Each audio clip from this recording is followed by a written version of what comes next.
இந்த மதம் சார்ந்த அரசியலை வந்து தொடர்ந்து இவர்கள் எடுத்துக்கொண்டிருக்காங்க. யாருன்னா நாங்க எடுக்கல. இந்த திமுகவும் பாஜகவும் தான் எடுத்துக்கிட்டு. நீங்க எடுத்துக்கொள்ளுங்கன்னா அந்த எங்களுடைய திரைப்படம் ஒன்று மர்சல் படம் நினைக்கிறேன். அது வரும்பொழுது பார்த்தீங்கன்னா, இதே பாஜகவை சேர்ந்த ஒரு அரிய வகை விஞ்ஞானி ஒருத்தர் இருக்காரு. அவர் என்ன பண்ணாருன்னா உடனே ஓட்டர் ஐடியை தூக்கி வெளியில விட்டார். இன்னைக்கு பார்த்தா அவர் படத்தை நடிச்சிட்டு இருக்காரு. இதையெல்லாம் பார்க்கும்போது சேகுவாரா அவரின் செல்ல குட்டிகளுக்குலாம் வந்து என்ன ஆயிடுதுன்னா பயங்கர கோவம் வருது.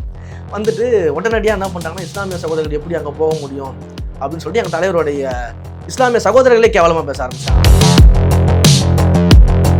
ஏன் நீங்கள் வந்து ரெட் ஜெயண்ட்டுக்கோ இல்லை வந்து சன் பிக்சர்ஸுக்கோ படம் பண்ணும்போது அந்த இசை வெளியீட்டு விழாக்களில் மட்டும் எப்படி அவர் தளபதி விஜயா தெரிஞ்சார்? அப்போ உங்கள் குடும்ப சொத்துக்களுக்கு படம் பண்ணும்போது தளபதி விஜயா தெரிஞ்சார்ல. அரசியல் கட்சியாக ஆரம்பித்து உங்களை எதிர்க்கும்போது திமுகவை அரசியல் எதிரின்னு சொல்லும்போது எப்படி உங்களுக்கு வந்து ஜோசப் விஜயா தெரிகிறாரு? அப்போ இந்த மத அரசியலை எடுக்கிறது யார்? அன்றைக்கு பாஜக, இன்றைக்கு திமுக. ஓனரை போலவே பார்த்துட்டு இன்றைக்கு ஸ்டேட் பிரான்ச்சில் இருக்கக்கூடிய திமுக இந்த வேலையை பண்ணிட்டு இருக்கு. திரு ராகுல் காந்தி அவர்கள் வந்து ஒரு மிகப்பெரிய அனாலிசிஸ் ஒன்று பண்ணிட்டு சமீபத்தில் வெளியிட்டு இருந்தார். 1,250,000 வாக்குகள் வந்து போலியாக வந்து இருக்கிறது. இது போன்ற ஜனநாயக படுகொலை வேலையை பாஜக நிச்சயமாக செய்யும் அப்படின்றது தான் எங்கள் தலைவர் வந்து இப்போ கிடையாது, அம்பேத்கர் புத்தக வெளியீட்டு வேலை சொன்னார். இப்படி ஒரு பிரச்சனை நடக்குது, மக்கள் பாதிக்கப்படுறாங்க, மக்களுடைய போராட்ட காலத்தில் தாவேக்காவுடைய தோழர்கள் நிற்கிறாங்க, தலைமையின் சார்பாக நிற்கிறோம், நிலைப்பாடு எடுக்கிறோம் அப்படின்ற போது இதை நோக்கி வந்து இவ்வளவு கேள்விகள் எழுது. ஆனால் வந்து ஆளும் ஆட்சியாளர்கள் வந்து யாருமே கேள்வி எழுப்புறது கிடையாது. அதுதான் ஒரு மிகப்பெரிய வருத்தமான விஷயம்.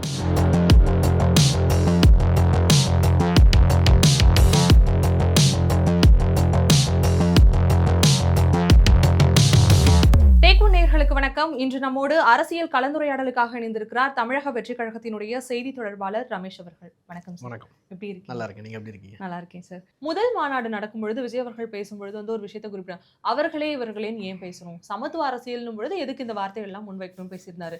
அண்மையில புஷி ஆனந்த் அவர்கள் பேசும்பொழுது யாரும் விஜய் வந்து பெயர் சொல்லி அழைக்கக்கூடாது, ஜேவின்ற ஒரு வார்த்தையை விட்டிருந்தாரு. அந்த ஜேவி வந்து மேபி ஒரு ஜனநாயகன் விஜயா சொல்லி இருந்திருக்கலாம். ஆனா அது கன்வேயானது எப்படி இருந்துச்சு அப்படின்னா ஜோசப் விஜய் அப்படின்றது. அது பல ஊடகங்கள்லையும் எப்படி பேசப்பட்டது அப்படின்னா விஜய் அவர்கள் வந்து எந்த கட்சியோடும் கூட்டணி வைக்கல, மதத்தோடு தான் கூட்டணி வச்சிருக்காரு அப்படிங்கிற ஒரு சர்ச்சை பேசப்பட்டது. அவரு சமத்துவம்ங்கிறாரு, இவரு ஜேவி ஜேடின்னு சினிமா பாணியிலே போயிட்டு இருக்காரு. இது முரண்படலையா? இல்லை, நீங்கள் ஒரு விஷயத்தை தெளிவாக புரிஞ்சுக்கணும். அன்றைக்கு வந்து அவர் சொன்னது அப்படின்றது வந்து அது ஒரு பெரிய விஷயமாக யாருமே வந்து பார்க்கல. என்ன விஷயம்னா அந்த அப்படி சொல்கிறதுனாலையோ இல்லை தளபதி விஜய்னு சொல்கிறதுனாலையோ எங்களுக்கு எந்த பிரச்சனையும் கிடையாது. இன்னொன்று வந்து எங்ககிட்ட வந்து பொதுச் செயலாளர் அவர்கள் வந்து நீங்கள் வந்து தலைவரை பேர் சொல்லி கூப்பிடக்கூடாதுன்னா எங்கேயும் சொன்னது கிடையாது. நாங்கள் பல்வேறு இடங்களில் பேசும்போது பேர் சொல்லி தான் கூப்பிட்டு இருக்கோம். அதனால் இதெல்லாம் வந்து ஒரு பொய்யான தகவல். அவர் சொன்னதாக சொல்லப்படுது, அவர் வந்து இது போல் உத்தரவிட்டிருக்காருலாம் பொய்யான தகவல் ஒரு பக்கம். இன்னொரு பக்கம் வந்து இந்த மதம் சார்ந்த அரசியலை வந்து தொடர்ந்து இவர்கள் எடுத்துக்கொண்டிருக்காங்க. யாருன்னா நாங்கள் எடுக்கல, இந்த திமுகவும் பாஜகவும் தான் எடுத்துக்கிட்டு இருக்குது. இது இப்போன்னு கிடையாது.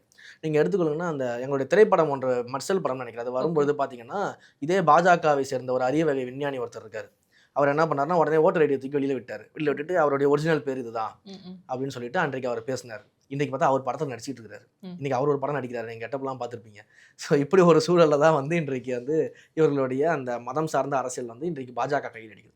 சரி, பாஜக தான் கையில் எடுக்குது அப்படின்னா இந்த இஃப்தார் நோன்பு திறப்பு விழா நிகழ்வு நடந்தது பிறகு இஸ்லாமிய பெருமக்களுடைய ஆதரவு வந்து மிகப்பெரிய அளவில் தலைவருக்கு இருக்கிறதை பார்த்துவிட்டு அதுவும் சேப்பாக்கத்திலையும் நடத்தணும் அந்த விழாவை. அதனால் சேகுவாராவின் கூட்டங்களுக்கு பயங்கர கோவம் வந்துருச்சு. என்னன்னா எப்படி இவ்வளோ இஸ்லாமியர்கள் வந்து தலைவரை தேடி வராங்க? ஏன்னா அந்த அரங்கிற்குள்ளே மட்டும் இல்லை, அரங்கிற்கு வெளியில் பாலங்களில் ஃபுல்லாக இஸ்லாமிய சகோதரர் தலைவரை பார்க்கறதுக்காக வெயிட் பண்ணுறாங்க. நீ இதையெல்லாம் பார்க்கும்போது சேகுவாராவின் செல்ல குட்டிகளுக்குலாம் வந்து என்ன ஆகிடுதுன்னா பயங்கர கோவம் வருது. வந்துட்டு உடனடியாக என்ன பண்ணுறாங்கன்னா இஸ்லாமிய சகோதரர்கள் எப்படி அங்கே போக முடியும் அப்படின்னு சொல்லிட்டு எங்கள் தலைவருடைய இஸ்லாமிய சகோதரர்களே கேவலமாக பேச ஆரம்பிச்சிட்டாங்க மேடையில். இன்னொன்று ஒருத்தர் என்ன பண்ணுறாருன்னா எங்கள் தலைவருடைய பேரை சொல்கிறார். அவருடைய முழு பேர் இதுதான். சரி, அவருடைய முழு பேர் அதுதான். இப்போ என்ன ஜோசப் விஜய் அவரோட முழு பேர் என்ன பிரச்சனை உங்களுக்கு? ஏன் ஜோசப் விஜய் இருந்தால் கட்சி ஆரம்பிக்கக்கூடாதா, தலைவர் ஆகக்கூடாதா, ஆட்சி அமைக்கக்கூடாதா? உங்களுக்கு என்ன பிரச்சனை அதில்? ஏன் நீங்கள் வந்து ரெட் ஜெயண்ட்டுக்கோ இல்லை வந்து சன் பிக்சர்ஸுக்கோ படம் பண்ணும்போது அந்த இசை வெளியீட்டு விழாக்களில் மட்டும் எப்படி அவர் தளபதி விஜயா தெரிஞ்சார்? அப்போ உங்கள் குடும்ப சொத்துக்களுக்கு படம் பண்ணும்போது தளபதி விஜயா தெரிஞ்சார்ல. அரசியல் கட்சியாக ஆரம்பித்து உங்களை எதிர்க்கும்போது திமுகவை அரசியல் எதிரின்னு சொல்லும்போது எப்படி உங்களுக்கு வந்து ஜோசப் விஜயா தெரிகிறாரு? அப்போ இந்த மத அரசியலை எடுக்கிறது யார்? அன்றைக்கு பாஜக, இன்றைக்கு திமுக. ஓனரை போலவே பார்த்துட்டு இன்றைக்கு ஸ்டேட் பிரான்ச்சில் இருக்கக்கூடிய திமுக இந்த வேலையை பண்ணிட்டு இருக்கு. இப்போ அண்மையில ராகுல் காந்தி அவர்கள் வந்து ஒரு விஷயத்தை வெளியிட்டு இருந்தார் இல்லையா? இத்தனை கணக்கான போலி வாக்காளர்களை வந்து பிஜேபியினுடைய தரப்புல இருந்து வெளியிட்டிருக்காங்க, வச்சிருக்காங்க அப்படிங்கிற மாதிரி. இதை பார்க்கும்பொழுது ஒரு தனிநபராகவே கோபம் வருது. அப்படிங்கிறப்போ ஒரு அரசியல் கட்சியில ஒரு பகுதியாக செயல்பட்டு இருக்கக்கூடிய நீங்க இதுக்கு எப்படி ரியாக்ட்? மிக தெளிவாக சொல்கிறோம். திரு ராகுல் காந்தி அவர்கள் வந்து ஒரு மிகப்பெரிய அனாலிசிஸ் ஒன்று பண்ணிட்டு சமீபத்தில் வெளியிட்டு இருந்தார்.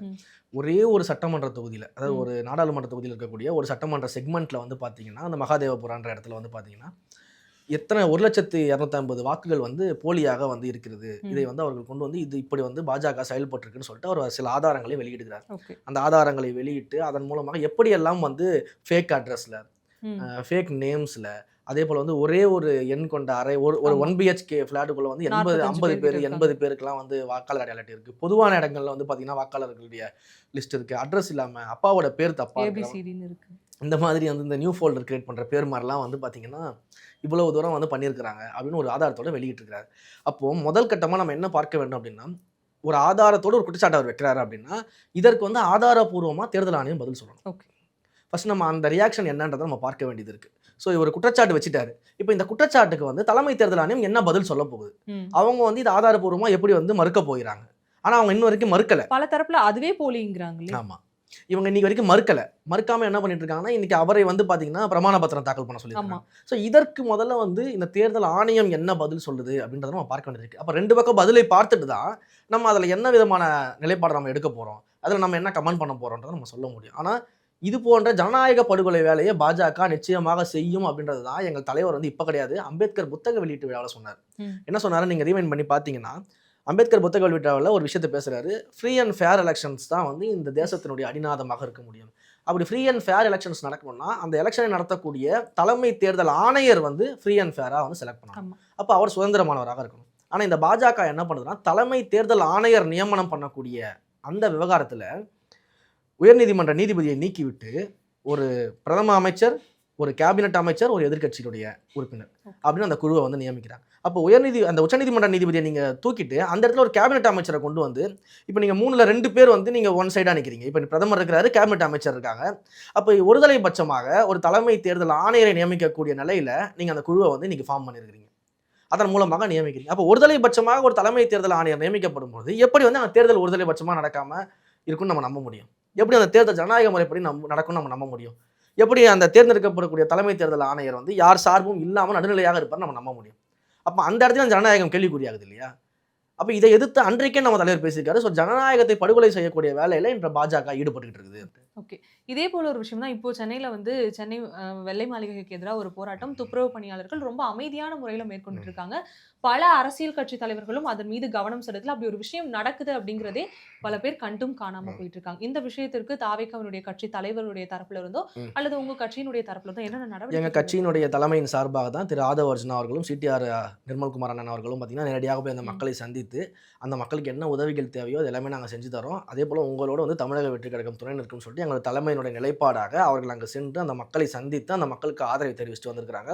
அது மட்டும் இல்லாமல் அதற்கு முன்பாக அவர்கள் போராட்டத்தை துவங்கிய நாளிலிருந்து இன்றைக்கு வரைக்கும் நம்முடைய தமிழக வெற்றி கழகத்தில் இருக்கக்கூடிய அந்த மாவட்ட நிர்வாகிகள், மாவட்ட கழக தோழர்கள் எல்லாருமே தொடர்ந்து அந்த மக்களோட தான் இருக்கிறாங்க. இன்றைக்கும் அந்த போராட்ட காலத்தில் அவர்களுக்கு தேவையான உணவுகளை கொடுப்பதாக இருக்கட்டும், எல்லாம் நீங்கள் அங்கே நிறைய பேட்டிகள்லாம் கொடுத்துருக்காங்க. எடுத்து பார்த்தீங்கன்னா தெரியும், யாருமே வரல, இந்த மாதிரி வந்து விஜய் அவர்களுடைய கட்சியிலேருந்து வந்து தான் வந்து எங்களுக்கு இந்த சாப்பாடுலாம் கொடுத்துட்டு இருக்காங்கன்னு சொல்லிட்டு இந்த மாதிரி நம்ம களத்தில் அந்த மக்களோட மக்களாக நம்முடைய தோழர்கள் நின்றுட்டு இருக்காங்க. நம்முடைய தலைவர் தலைமை அறிவுறுத்தலின்படி தான் இது நடக்குமே தவிர்த்து அவர் சொல்லாமல் இது யாரும் செய்ய மாட்டாங்க. ஸோ அங்கே போராட்டத்தில் நம்ம மக்கள் நிற்கிறாங்க. இப்போ என்னன்னா இந்த இடத்துல நம்ம பல்வேறு இடங்களில் சொல்லக்கூடிய விஷயம் ஒன்று தான். இப்படி ஒரு பிரச்சனை நடக்குது, மக்கள் பாதிக்கப்படுறாங்க, மக்களுடைய போராட்ட காலத்தில் தாவேக்காவுடைய தோழர்கள் நிற்கிறாங்க, தலைமையின் சார்பாக நிற்கிறோம், நிலைப்பாடு எடுக்கிறோம் அப்படின்ற போது இதை நோக்கி வந்து இவ்வளவு கேள்விகள் எழுது. ஆனால் வந்து ஆளும் ஆட்சியாளர்கள் வந்து யாருமே கேள்வி எழுப்புறது கிடையாது. அதுதான் ஒரு மிகப்பெரிய வருத்தமான விஷயம். ஏன்னா இன்றைக்கு ஆட்சி அதிகாரத்தில் இருக்கவங்க அவங்க தான். 2021 முதலமைச்சர் வந்து ஒரு கடிதம் கொடுக்குறாரு. யாருன்னா சென்னை ஆணையருக்கு வந்து மாநகர ஆணையருக்கு ஒரு கடிதம் கொடுக்குறாரு. அந்த கடிதத்தில் வந்து பார்த்தீங்கன்னா இது போல் 12,000 தூய்மை பணியாளர்களை வந்து பணியிலேருந்து நீக்கம் செய்வதாக வந்து அறிவிப்பு வந்து வெளியாக இருக்குது. அதை உடனடியாக நிறுத்த வேண்டும், அந்த பணியாளர்களுக்கெல்லாம் வந்து பணி நிரந்தரம் செய்து அவர்களுடைய வாழ்வாதாரத்தை காப்பாற்ற வேண்டும் அப்படின்னு சொல்லிட்டு திரு மு.க. ஸ்டாலின் அவர்கள் எதிர்க்கட்சியாக இருக்கும்பொழுது என்ன பண்ணுறாருன்னா ஒரு லெட்டரை கொடுக்குறாரு. இன்றைக்கும் அந்த லெட்டரை வந்து பார்த்தீங்கன்னா அந்த போராடக்கூடிய மக்கள் வந்து பேனராக பிரிண்ட் பண்ணி அந்த இடத்துல கட்டி வச்சிருக்காங்க. ஸோ இந்த இடத்துல அது நடந்துகிட்டு இருக்குது. இப்படி ஒரு போராட்டம் நடந்துகிட்டு இருக்கும்போது அதை மென்ஷன் பண்ணுறாங்க. நீங்கள் லெட்டர் கொடுத்தீங்க எதிர்க்கட்சியாக இருக்கும்போது, இன்றைக்கு ஆளுங்கட்சியாக வரும்போது எங்களை இந்த மாதிரி பண்ணுறீங்களே, அவங்களுடைய கோரிக்கை என்ன தெரியுமா? எங்களை வந்து நிரந்தர பணியாளர்களாக மாற்றுங்க, நாங்கள் வந்து தூய்மை செய்கிறோம், சென்னை முழுக்க நாங்கள் தான் வந்து தூய்மை பெய்கிறோம், எத்தனையோ புயல் வெள்ள பாதிப்புகளில் கொரோனா காலகட்டத்தில் நாங்கள் வேலை பார்த்துருக்கோம், எங்களை பணி நிரந்தரம் செய்யுங்கன்னு சொல்லி கேட்டுட்டு இருந்தாங்க. 2 விஷயம். இந்த பணி நிரந்தரம் நீங்கள் செய்யும் பொழுது அவர்களுடைய வாழ்க்கை தரம் வந்து உயரும். இன்னொன்று வந்து பார்த்தீங்கன்னா அவர்களுக்கு வந்து மாத சம்பளம், அதற்கு பிறகு அரசினுடைய மற்ற விஷயங்கள், மற்ற பெனிஃபிட்ஸ் எல்லாமே அவர்களுக்கு அந்த சம்பளத்தின் வாயிலாக கிடைக்கும். அதனால் அவங்க குடும்பத்தை பார்த்து கொள்ள முடியும் அப்படின்றதுனால அவங்க பணி நிரந்தரம் கேட்குறாங்க. அப்போது வேலைக்கேற்ற ஊதியம் அவர்களுக்கு கிடைக்கும், பணியுடைய ஜாப் செக்யூரிட்டின்றது ஒன்று இருக்கும். இது ரெண்டுத்தையும் கேட்டு தான் அவங்க போராடிட்டு இருக்காங்க. இதை தான் தரேன்னு சொல்லிட்டு அவர் ஆட்சிக்கு வந்திருக்காரு. இப்படிப்பட்ட ஒரு சூழல்ல இப்போ என்ன பண்றாங்கன்னா, இவங்கள தூக்கி வந்து ஒரு பிரைவேட் கம்பெனி கிட்ட வந்து வேலை செய்ய சொல்றாங்க. ஒரு கான்ட்ராக்ட்ல. இப்போ என்னன்னா, இவர்கள் பிரைவேட் கம்பெனிக்கு போது அவங்க சொல்லக்கூடிய மிகப்பெரிய குற்றச்சாட்டு, இன்றைக்கு கார்ப்பரேஷன்ல கான்ட்ராக்ட்ல இருக்கும்போது, சென்னை கார்ப்பரேஷனுக்கு நேரடியாக அந்த கான்ட்ராக்ட்ல இருக்கும்போது ரூ. 23,000 சம்பளம் நாங்க வாங்கிட்டு இருக்கோம். இப்போ எங்களோட பிரைவேட்ல ஒரு கான்ட்ராக்ட்ல போடும்போது எங்களுக்கு வந்து சம்பளம் வந்து ரூ. 16,000 சொல்றாங்க.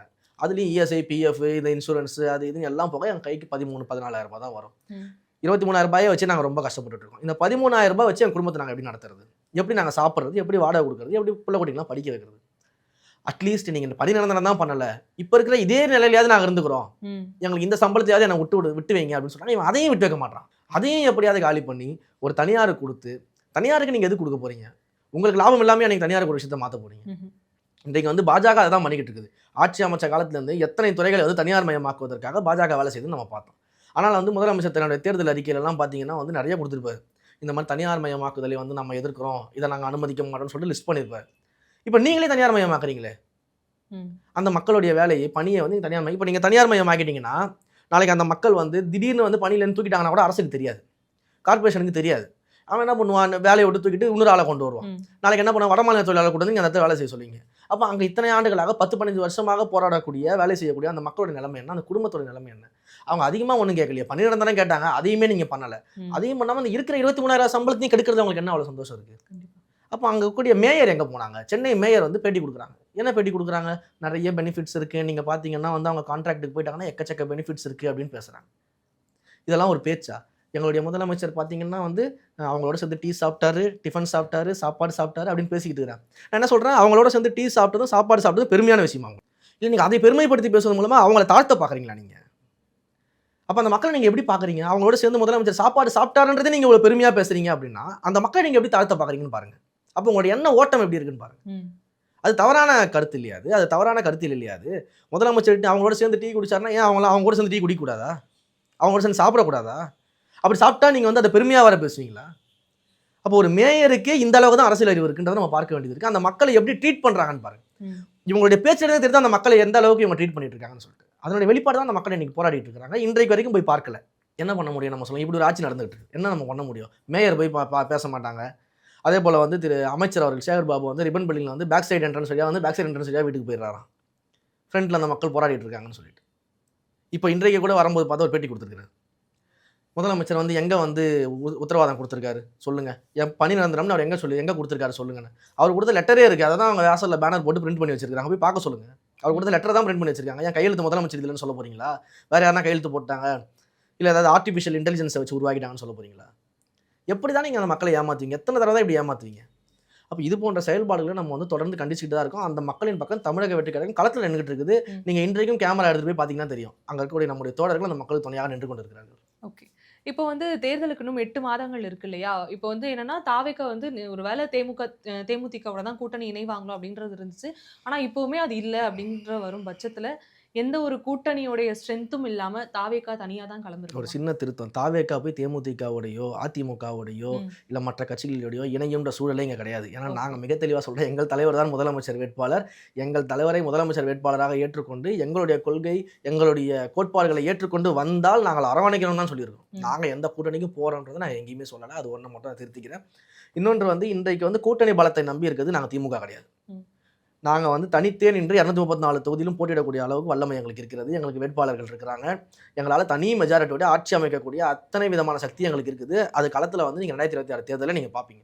ஸோ தனித்தே நின்று ஜெயிக்கக்கூடிய வல்லமை எங்களுக்கு இருந்தாலுமே ஒரு ஜனநாயக முறைப்படி எங்களை நோக்கி யாராவது வந்தால் நாங்கள் அரவணைத்து அவர்களையும் சேர்த்துக்கொண்டு ஆட்சி அதிகாரத்தில் பங்கு தருவோன்றது தான் எங்களுடைய மாநாட்டு தலைவர் சொன்னது. அதுதான் இன்றைக்கு வரைக்கும் நாங்கள் கடைபிடிக்கிறோம். இதில் எந்த விதமான மாறுதலுமே கிடையாது. நாங்கள் யாரு கூடயும் போய் கூட்டணி சேருவோம்னு எங்கேயுமே நாங்கள் சொன்னது கிடையாது. அது இன்றைக்கு வரைக்கும் நிலைப்பாடு அதுதான். இன்றைக்கு இந்த திமுக எந்த கூட்டணி கணக்குகள்லாம் வச்சு இன்னைக்கு விளையாடிட்டு இருக்கோ அது எல்லாமே அவங்களுக்கு விளையாட்டு காட்ட போகுது திமுகவுக்கு. இது ஒன்று நடக்க போகுது.